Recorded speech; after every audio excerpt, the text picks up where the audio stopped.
What's up, y'all? And thanks for stopping by the Surge T channel. I am Surge T, and if you can hear in my voice, it's a lot of pep and a lot of excitement because AEW Dynamite Grand Slam was just that, a Grand Slam.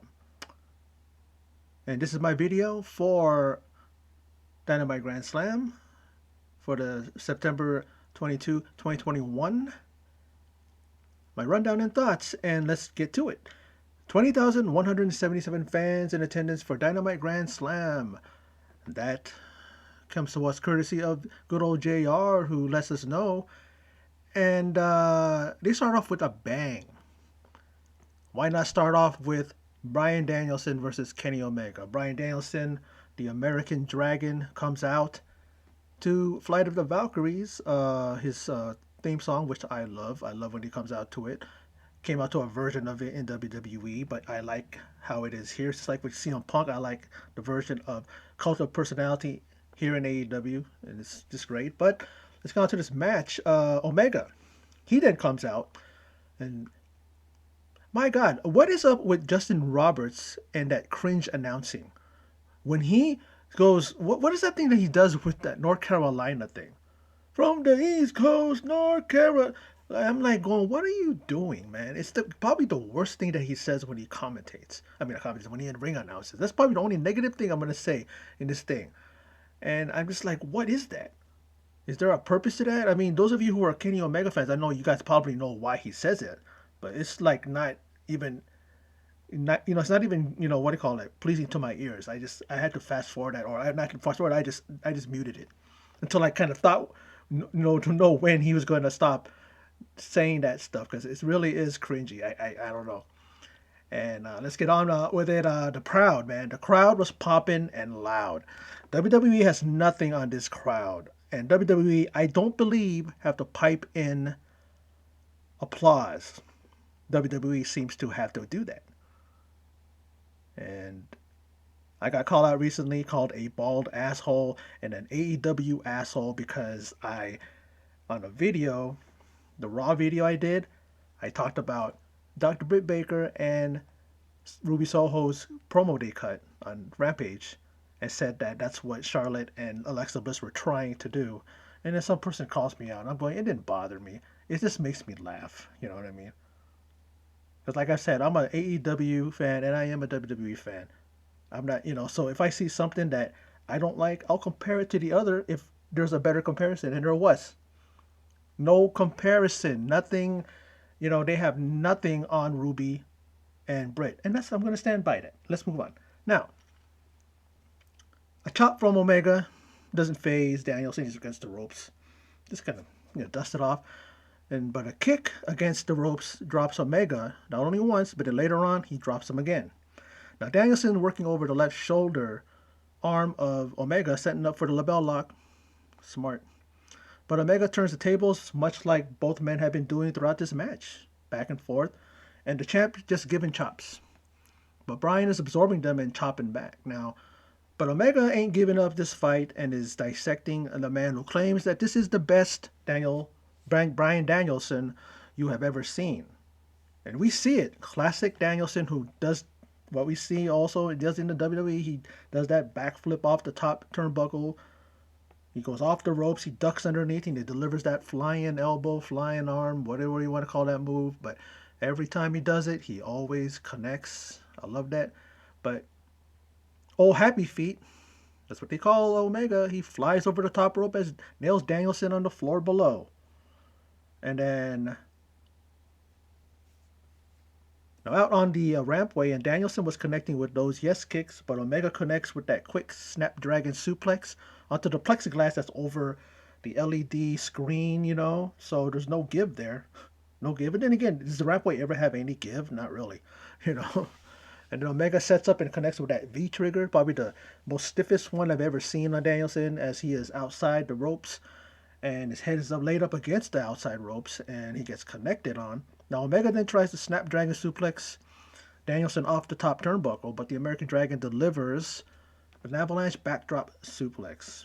But the adrenaline perhaps allows them to be both back on their feet and go back and forth with chops, kicks, and knees. Holy hell. It's like these guys are superhuman. There's no way a regular human being would do what these guys did and still be on their feet. And then finally, Omega delivers an avalanche snapdragon, and it should have snapped the American Dragon, Snapdragon, American Dragon. And Danielson is not done yet. A one-wing angel attempt is reversed into a reversed Rana.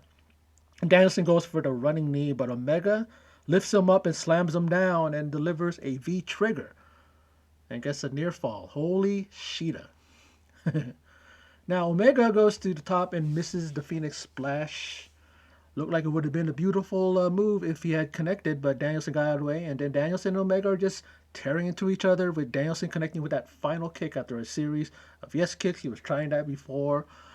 And then he transitions finally into the label lock. Now Kenny gets to the ropes, and then Danielson hits the high kick in the corner, but Omega connects with a knee. Bryan reverses a ripcord, and both men have got to be out of moves. That's what I'm thinking. Like they're throwing everything at each other. The whole thing is saying of the proverbial, even the proverbial kitchen sink they throw in there. Nothing. Now the clock is running out. You hear Justin Roberts make an announcement. And this may be a draw, you know, but both men are on their knees, throwing punches and rising onto their feet, connecting, the continuing to say the onslaught. But the bell rings, and man, I want more time added. That's what I was thinking, and continue this. I was like, come on, man, like let's get this keep it going. But Danielson, in the end, he even though the ramp bell rang, he locks in the label lock, and then the Elite had to come down and help their boy out. And the Bucks and Cole deliver super kicks simultaneously to Danielson in the corner. But then help comes in the form of Christian Cage and Jurassic Express. And they come down to Danielson's aid, and the match itself was called a draw, like I said, and it's such a shame. But it sets up Daniel Bryanson, Bryan Danielson later on, possibly for a title match. Let's see. We got probably is going to be set up for Full Gear in November. That'd be great. Just kind of let the match keep going. Let the match, but let the rivalry go. Keep going. Keep pushing it out there. Keep promoting it and get behind it, and that's going to be a great match. Because this match was a draw, so there's no winners. So it's like we still want to know who the definitive winner in this match. Now CM Punk, he tells us he's glad that he's not wrestling tonight, because how do you follow that? Definitely, how do you follow that opening match? And he says he's ready, and that Rampage Grand Slam, I'm speaking for myself, I hope he's going to kick Powerhouse Hobbs' ass. Like he said last week, he was jumped by Hobbs and Team Taz. And yeah, he is pissed, but he can't stay pissed because he loves the fans and cult of personality and pro wrestling. I mean, and people want the old Punk, but beware of what you ask for. Kind of telling Team Taz. And then he feels that pro wrestling is his again. Like it's his world to conquer, his world to reign over. Hey, he was doing that when he was wrestling before, and slowly but surely, man, he's gonna come back. We're gonna see that old Punk probably, and like he said, before what you ask for. And then he even takes a jab at Hobbs for not putting him through the table. Like we said, it's a prime candidate for I Am the Table on Botchamania. He even says, maybe, how about you do it again, and this time put me through the table. But then in the end, but then to end it off, he says that he's going to tuck Hobbs in. How does he do that? With the GTS, no doubt. And then says that Hobbs will go to sleep at Rampage Grand Slam. Quick and to the point. And he basically is telling them, and I'm definitely getting behind him. Hobbs is a powerful guy, impressive, but he's still a guy who's pretty green, Pretty impressed for a guy that's still new to the industry, but I think CM Punk is going to outsmart him. He's going to definitely be able to put just various moves on him, really, really take him to task, and really take him to school, as the old saying goes. And then he definitely will pull out this victory. I feel it. Now, MJF goes one-on-one with Brian Pillman Jr. It gets physical real quick, and MJF had the nerve to offer, Pillman a handshake before it got physical. And, Pillman ain't going to go for that. He ain't going for that old trick. And then we see a little chicanery, a little thing of, MJF trying to manipulate, what's her name? Damn it. Miss Hart, the girl that the company's the Varsity Blondes. I'm so sorry. I love her. I think she's great, but sometimes her, names kind of escape me. But he's trying to, do something with her. He's trying to, use her as an distraction. And then Pillman goes for that off the top rope move that he does, connects with an elbow or a clothesline, and he's locked into the salt of the earth submission, and he puts away Pillman Jr. Pullman Jr. Pillman, Pillman Jr. And he's still young, so even though what's his name is still young too, but there's always room for improvement. There's always room to just grow, and we'll see what happens as time goes on, and hopefully he'll be able to get a little a little bit of revenge against MJF and have another match. Maybe he'll go over Pillman Jr. 50-50 booking, and then hopefully Pillman will win the final match that'll put it away. But yeah. Now,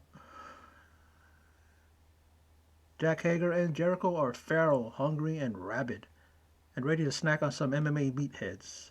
In New York City, Rampage, Grand Slam. That's what Jericho was saying. He was talking about, that idiot Dan Lambert and top team, America's top team, I already called him. He's ready for Scorpio Sky and Ethan Page, and then they were talking about the MMA or the American top team rejects or the idiots that Dan Lambert has with him, and then that's who they're talking about. Bring them along, and we want to snack on some MMA meatheads, and that's gonna be a fun match. I can't wait to see that match because I really don't like Scorpio Sky and Ethan Page. I like them as performers and wrestlers, but man, as characters, man, they are like so hateable. I'm like, going, man, I hope they get their asses beat because they're so cocky and and arrogant. Man, meet men of the year, and then what do you call it? Hager's like more like boys of the month or something like that. Boys of the month or boys of the day. I'm like going, you know what I mean? So I want to see him go against Junior Dos Santos, Hager. You know what I'm saying? Because have legit MMA match. That would be so great between those two. Now, Malachi Black will have to contend with the returning Cody Rhodes, who he beat in 5 minutes and put on the shelf after their encounter on AEW Dynamite some time back, which is about 7 months back. You know what I'm saying? Or was that 7 months back, or was that 7 weeks back? I believe it was 7 months back. Some time ago, but he did handle his business against Cody Rhodes and even the Nightmare family. Now, not only Coach Arn Anderson, but Brandy Rhodes accompanies Cody. She had their baby, a baby girl. And from what I see of the commercials of Rhodes to the Top, a very, very pretty little girl. But of course, look at Brandy, look at Cody, good looking people. Of course, they're going to have a good looking baby, cute baby. And it's great to see her back, as JR said. Now, I love seeing classic Black as he backflips off the second rope and ends in a seated cross-leg position, like if you see him do that in NXT and WWE. But then Brandy meets him in the mid-ring, crossed legs, and flips off Malachi and tells him to fuck you. He says pretty much says to him fuck you, and he just laughs it off. Malachi Black is just controlling this match, and every offense Cody brings, Malachi puts the brakes on, and then we see a spinning back kick connect on Cody. I'm thinking, uh-oh, it's done even quicker than 5 minutes, but he rolls to the outside of the ring, and maybe that saves Cody for the moment. And Cody gets the leg to the top. He gets his leg to the rope after Rhodes. After Rhodes beats the 10 count. But as Black is suffering an injured leg, for the moment, Cody takes advantage, but an attempted cross Rhodes is reversed by Cody. It's reversed, but Cody kicks the injured leg, and as he jumps off the second rope and connects with the Cody Cutter, and hits Crossroads, but only good for a near fall. Arn is in a bad way as he fell off the apron. You hear the crowd go, oh, like that. Like, I don't know what the hell happened. He just fell off, and then he was knocked off again as Cody inadvertently, knocks him off the thing. And then we see Cody just smack or punch the ref. It's like a back forearm. And then Black sprays mist into Rhodes' eyes and then rolls him up for the 3 count. And I don't know about you, but I didn't like what Cody did. It's like, yeah, perhaps it was his frustration speaking, but he got what he deserved. I mean, especially for not having his head in the game. We're going up against Malachi Black. He's not just new to the AEW, and meaning that doesn't mean that he's new to wrestling. I'm sure Cody has watched him in NXT, watched tapes and all that stuff of him. So he knows what he can do. You know, he's the guy that'll slither in there. He looks for his opening, and that's it. But Malachi Black wins this, and he continues his winning ways, and I believe he's undefeated. So that world title looks like it's going to be in his peripheral vision pretty soon. He's going to eye that title, and you know who's going to be the world champion by the time he's focused on becoming the next champion. Now, the Clash of Gods next week on Dynamite, and God's favorite champion Miro defends his title against the Spanish God Sammy Guevara, who plans on taking the title, and in celebration he'll get Fuego a new car. Wow, that's a great what do you call it? That's nice having a friend like that. You know what I mean? And I think Sammy Guevara, I believe he's a man of his word. He'll definitely get his boy a new car, but he's gonna have to win because if he doesn't win, he's not gonna be celebrating anything, and he won't be get his car. But knowing Sammy, he might just get him a car anyway. But we'll see. FTR. It's up next, and they bring a 22-1 record with them. Very impressive. And then they have ring gear reminiscent of the NWO, kind of harkening back to Sting's days in WCW and how he had to battle the NWO. So they go 2-on-2 against the Icon Sting and Darby Allin. Sting still got it as he chops and chops and punches and clotheslines and slams FTR. He was all over. But the tag team cohesion, the numbers of FTR, 2-on-1, is too much for the Stinger. But to the nether region of Dark's Hardwood, inadvertent as it was a spot I loved. Sting ducks underneath Hardwood, he ducks underneath again, and then they collide. I think their heads collided. And you know how the one guy falls, and then the other guy goes up against the ropes like this, and then just falls down. And I love that. It's old school. It's like something that they did that because that's something that Sting would have did back in the day during his time. That's a lot of that stuff was happening during his time. So why not? And I love how they incorporated it into this match. And remember, FDR are like old school. They like Arn Anderson, Tully Blanchard. They like that type of wrestling. So why wouldn't it, be included in here? Now, but man, Sting flying off the top rope or the top turnbuckle as FDR were going to spike pile drive Darby. Right? It's what the what I mean? Sting, 60-something years old, diving off the top rope. And then we see an attempted tombstone pile driver on Sting by Harwood. Harwood is in this match a lot. Cash Wheeler was just knocked out to the outside so many times and stuff like that, And he tried that on Harwood and is reversed into an attempted Scorpion Death Drop. Oh no, no, wait! Attempted tombstone pile driver by Harwood on Sting, and then is reversed into an attempted Scorpion Death Drop. Now we see a coffin drop combo, well, an attempted one where he was going to have him in that Scorpion Death Drop, and then he was either going to drop down and then Darby does the thing, or was he going to do it and then Sting drops down? It would have been a great looking thing to see. But man, I would have loved to see that if it was pulled off.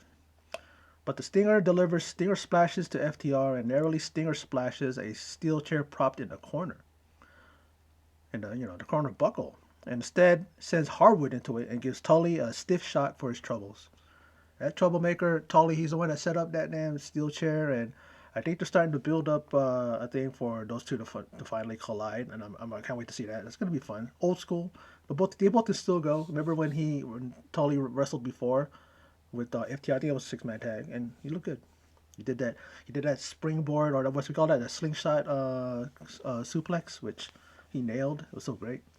Now, in the end, Sting, he locks in the Scorpion Deathlock, and then we see Cash Wheeler trying to get in there and interfere, but then Darby coffin drops Wheeler on the outside apron. They had replays of it, and man, it looked like he hit more so the arm and head of what do you call it, of Cash Wheeler. It was brutal looking. And then as that happens, then Sting ends up tapping out Dax Harwood in a fun match. I really loved this match. I really did. I enjoyed it. It was just fun, a lot of fun. And it's great to see that Sting doesn't look like a bumbling, old, has-been wrestler, someone who should kind of, hang it up. No, it's like I want to see more Sting. I want to see him. He's probably trying to make up for the 5 years that WWE fucked him out of wrestling. Because I know WWE kept him from wrestling. There's no way that his an injury. Maybe it was because it was fresh, the injury. But you know how WWE is. They always, are accused of like keeping these guys from wrestling. Their doctors don't clear them. I've said this before when they've been cleared by so many other doctors. So you know what I'm saying? But I can't wait to see what Sting does next. What his next match is going to be. It's probably going to be with Tully. That'd be pretty good. That'd be fun. I like to see that. Now, a recap of the War of Words segment between Ruby Soho and Britt Baker. It was just pure magic between them, and the delivery was classic. Uh, and then we go on and then said, but this Friday, Rampage Grand Slam. Let's take a look at the matches set up. CM Punk versus Powerhouse Hobbs with Hook in his corner. The main event, lights out match, Mox and Kingston versus Minoru Suzuki and the Murder Hawk Monster, Lance Archer. Lucha Bros and Santana Ortiz versus Private Party and the Butcher and Blade. Anna Jay versus Penelope Ford. Love me some Anna Jay, and I'm glad I see her in action again. And that lucky, you know what, son of a gun, Jungle Boy is dating her in real life, Anna Jay. Good on him. Good luck to them. Longevity, hopefully it'll lead to marriage and kids and all that stuff, man. That guy has every man temporarily hating him, but then kind of being like, man, good for you. And she seems like a real good girl, good chick, a real good, nice person, So why not? Both of them are I've seen in interviews on that. They're both nice. They're both really cool, all that stuff. So man, more power to them. Now, Adam Cole and the Bucks in trios action versus Christian Cage and Jurassic Express. And the Men of the Year face the team of Jericho and Hager. All right. That's going to be a solid Rampage, and I can't wait to see it. Now, main event time, Ruby Soho challenges the AEW Women's Champion Dr. Britt Baker DMD, who is accompanied by Rebel and Jamie Hayter. And the champ brings a 115-day reign into their match. Now, according to Ruby, well, that's what the commentator said, she started Britt in wrestling. Britt was a fan in attendance as Ruby was performing. And I remember hearing this on an interview she did with, I believe, with Aubrey Edwards, and she said that yeah, she was a fan and she loved going to the events and stuff like that. And of course, Dr. Britt's gonna not play it off, and she's not gonna play, to it. She's not gonna like say, oh yeah, like that. She's gonna probably say that she got Ruby started. Even though I think Britt Baker, I think, is only like 5-6 years maybe in the business, and so Ruby has like 10 years in experience. So there's probably some truth to it, and I'm pretty sure there is now. And she got the good doctor inspired to get into the ring. You watch Ruby Soho in action, it should inspire every up and coming wrestler, even some child who's watching. They'll be like, I want to be like Ruby when I get older and when I go into wrestling. She's probably an inspiration to many who, as like Lita and Trish were probably inspirations to a lot of the women that are in the AEW now. Now the challenger. Now you see her taking a dive and landing on Rebel and Hater. But then she is clocked by the champ on the outside, and Britt delivers a swinging neckbreaker to Ruby as she hangs on the outside apron. But as the show returns from break, Ruby turns the tide her way, but both men are throwing bombs. Both women are throwing bombs, excuse me. They're not giving an inch. It's pure physicality. Both women want to walk out the champ, and I love one spot where Britt Baker delivers a Russian leg sweep into an attempted lockjaw. It's pretty slick. Barry just totally gelled together. The move was so smooth. But Ruby counters out of it, and she herself locks in an attempted submission. Now, the senton off the top by Ruby only gets a 2 count. She nailed it. She stuck that damn, as you was going to say, stuck the landing. And now it's gut check time. And what will it take? Not even a super kick by Britt is enough to keep Ruby down. And man, I am sure that Ruby was broken after that avalanche air raid crash or air raid crash off the second turnbuckle. It's like you could see kind of Ruby was kind of like, well, not Ruby, but Britt was kind of positioning kind of so that she was trying to probably make Ruby kind of land safely, like maybe protecting her. But Ruby was pretty high up instead of landing like on the probably on the more on the back into the neck. It kind of looked like it was a little bit higher than that, but. I was just thinking like, oh my God, like it's like, oh God, man, like I'm thinking like she kicked out after that, Ruby did, And then even bouncing Ruby's head off the steel steps on the outside and then the stomp in the ring can keep the runaway from being pinned. Now Rebel gets involved and Hater clotheslines Ruby on the top rope, and then Soho ends up in the clutches of the lockjaw and she taps and the reign of the good doctor in what was a good match for what it was. Slow paced at times, but yeah, got to give it to them an A for effort and execution. And of course, like I said, you know, she gets her into lockjaw, taps her out, and she retains her title, does Dr. Britt Baker, DMD. And this was really a great start to Grand Slam week. I don't have nothing to complain about. This was really a fun special event. I loved everything that went on. Not a lot of talking, a lot of action, and I like that. I like that. That's not just a tagline for Rampage. Less talk, more action. AEW is all about more action, less talk. At least that's what they said before, before they started and established AEW. They were talking about that. We're not going to be like other places where they're always talking and there's not enough wrestling. They've been doing that a little bit. They've been kind of going away from that a little bit, but I'm not really complaining. And I'm just so just really amazed by what they put on. They are putting on some amazing wrestling shows, everything. Great promos. WWE can be in denial all they want. The superstars there could be in denial all they want. But you better step up your game, and I am a fan of WWE as well. I'm not here bashing WWE because I am an AEW fan. I don't bash AEW because I'm a WWE fan. WWE has great moments, but then they also have shit shows. AEW for a while there, I was always criticizing them that they had a lot of shit segments, a lot of wrestling that I just really wasn't into. You know, superstars there or wrestlers there in AEW that I'm so annoyed with. Some of them I'm starting to come around to and stuff like that. But I'm gonna call a saying goes a spade a spade. I'm gonna, I'm not going to hold back. There's people that want to call me out in comments and say that I'm doing making a comparison on AEW to WWE, and then somebody wants to call me an AEW asshole. I go, yeah, go ahead and call me that. It doesn't bother me. Like I said earlier in the video, it doesn't bother me. It doesn't. A lot of these people that do that just don't got a life. They just want to criticize people. They're not like myself or even the other bigger wrestling channels out there that love to put out content. They're not looking for pats on the back or clout or anything like that. They just love talking about wrestling, like me. My channel is growing little by little, but it's not a real big channel. But I'm out here and I'm doing what I do. This person that did that put up the comment and then they erased the comment. I was able to capture that thing and look at it. And you look at the guy, he has no avatar. Sure, he has no subs, and I'm sure he has no content. And they always do that. That guy's an internet troll, and he is a keyboard warrior and just a straight hater. It doesn't bother me, but I love bringing it up because it's just like, you know, it's just funny to me, you know. And it's hilarious and it's ridiculous that this person thinks that they got any kind of say that's gonna bother me. It's not. It's just funny to me. It just gives me a little chuckle, a little tickle under the chin. Like you did a little cat. You know what I mean? It's like that. It's like,